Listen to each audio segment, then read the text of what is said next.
আজকে শাপলা রান্না করব চিংড়ি মাছ দিয়ে, আর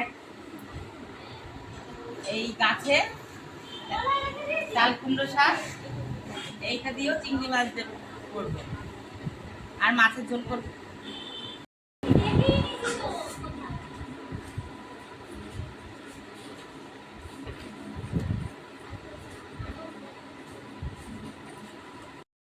চাল কুমড়ো শাক কাটছি, চিংড়ি মাছ দিয়ে রান্না হবে। আপনারা দেখতে থাকুন আমি কি করে রান্না করি।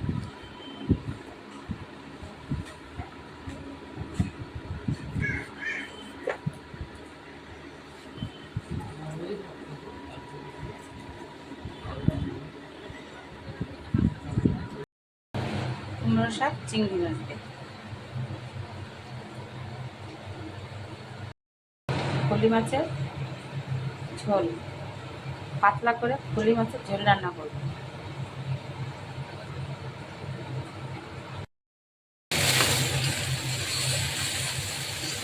রান্না করছি কাতলা মাছের মাথা।